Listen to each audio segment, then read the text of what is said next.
Thomas, James and the red balloon. You have to try again. You have to read all the pages. Okay. Quickly. It was summer holiday time on the island of Sodor, but not for the engines. But Mum, you have to read all the pages, then I'm going to get another story. That's fine. For them it was the busiest time of the year. They worked hard carrying holiday makers over the island. One day the fat controller sent Thomas to pick up something very special from random docks. It's a balloon. It says hot air balloon. It's a special balloon. What have you got there? Said Percy. A balloon, replied Thomas. A party balloon? Asked Percy excitedly. No, said Thomas. This is a very special balloon. He chuffed away, leaving Percy feeling very curious indeed. Thomas hurried along and soon arrived at an airfield. Hot air was pumped into the balloon. There was a big basket underneath and people were climbing into it. James arrived with some coaches. What is that? Asked James.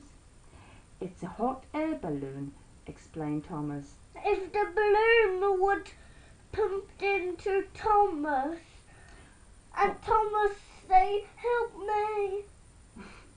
Holiday makers can ride in it. And then, And there's Bertie. He's arrived with his passengers. There's Bertie the bus. Bertie the bus is taking more passengers to the airfield. And then, as if by magic, the hot air balloon rose silently up into the sky.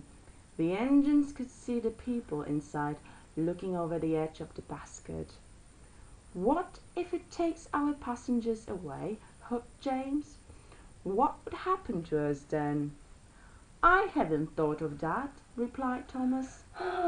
James chuffed away, and Thomas felt very worried. Thomas couldn't worry. He would be fine.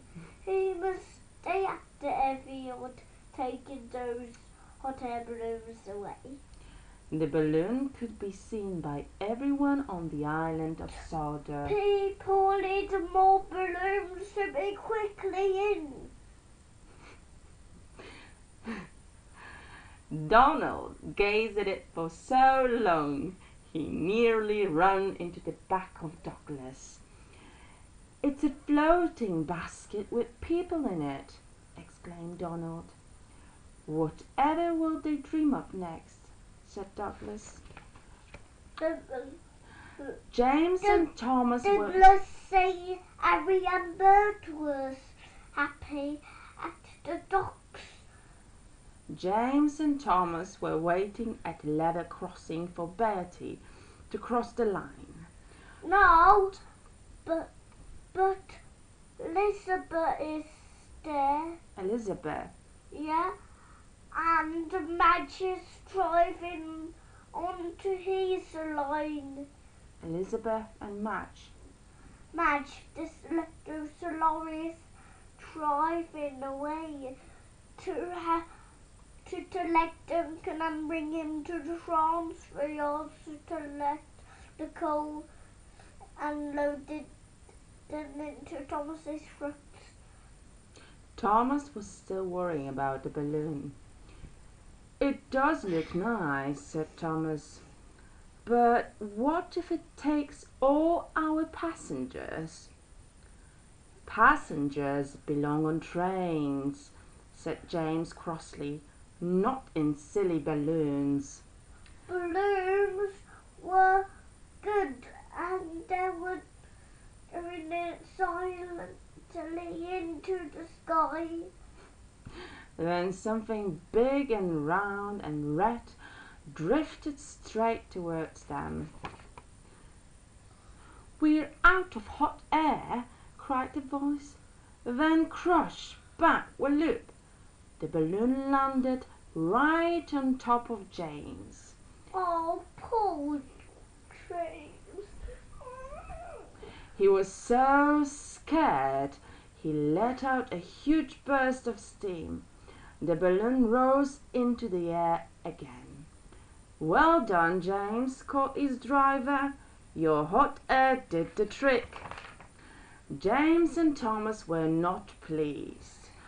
"Oh no," cried Thomas. "You saved it." The barrier lifted and Thomas puffed crossly away. "I didn't mean to," groaned James. "And now it's bound to take our passengers." When James arrived at the station, the Fat Controller was waiting on the platform. "Well done, James," he said. "The balloon's pilot told me that he was in trouble until you let out your burst of steam." "I wish I hadn't done it," said James sadly. "Now the passengers will ride in the balloon instead of the train." The Fat Controller laughed. "These holiday makers are coming to ride in the balloon, but they will need a ride home in a train."